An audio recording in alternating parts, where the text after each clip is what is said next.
Hey, this is MassX with the new One Punch Man the Strongest video, and our rerun for the month is, you can probably guess it by what's on the screen, Red Mosquito Girl. The question is, should you still be going for this character?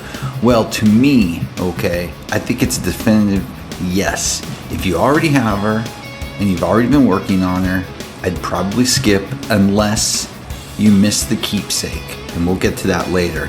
But if you don't have her, what makes this character still good later on in the game is not so much for PvP, but for purposes of PvE, for bosses, for content, to clear content. She is almost essential at times for certain pieces of content in this game, if that is what you're focused on and would like to continue.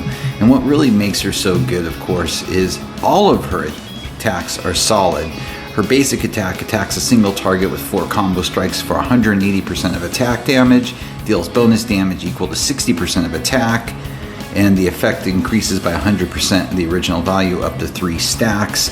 Then you've got her ultimate, which immediately grants 70% life steal rate for 2 turns, attacks a single target in the back row with 2 combo strikes for 600% of attack, and of course her passive, which is just so solid.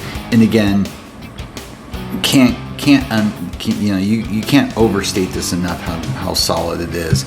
Grants 45% non-crit damage reduction. Okay, after allies attack, Mosquito Girl will launch follow-up attack to enemy with the lowest HP ratio, and that's just what makes her solid. And to me, there's 2 ways you can set this character up. I like to set up and focus on the follow-up. You can go more towards pushing for her attacks, and let's talk about that too for a second. We'll go into the gears, all right? And first off, the keepsake is really important, and it cannot go without saying to get her keepsake, as well as to try to 5p this character. It really takes her over the top. And when you're setting her up, okay, your focus is going to be attack, obviously. So for your gear, if you really want to focus on that follow-up, Gangster's always great. Going with attack across the board, then I would recommend for your second stat either attack percentage, damage rate, crit rate. All those are solid with her. Of course, if you wanted to go quicker, you can always go the speed route. I don't worry about speed with this character because it's all about the follow-up for me. So I focus on attack, crit rate. As you can see, really I only have one piece I don't like, and that's the gangster shoes. But there are other options out there for you. Primal is another excellent option to use if you have it. I actually have used Primal with her, and it's really a solid set to use. On top of that, outside of the new ones, I would probably say the only one that could be pretty solid would be Gunner, but again, it's going to matter on what your crit rate's looking at. To me, it's all about Gangster or Primal. And when you're looking at those buff gears, of course, it's pretty obvious. Attack buff is what you want. Attack buff on every single one of them. And then from there, you're looking at if you want speed or the percentage attack bonuses to raise that up. Of course, crit is always going to be great with her. And of course, bonus damage helps a lot too. And with your awakened inspiration with this character, like I said before, you really want to get the keepsake. You really want to get her to 5p when you can, because you want to be able to get that follow-up starting in round 1. You want to get those extra boosts, and it just makes her just an absolute headache on the field. And now, I know I keep regurgitating the same things previously. We've got Anniversary coming. We've probably got SSR Pluses coming. Hold, save, unless you have been planning for a specific character, Horde right now, especially if you're free to play.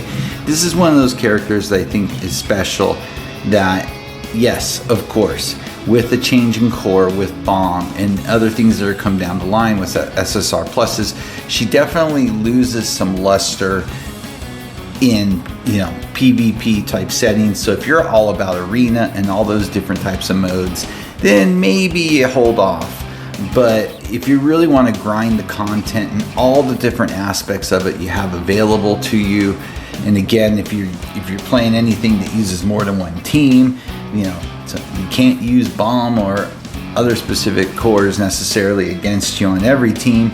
But my point is, it is really a phenomenal character with your bosses on top of it.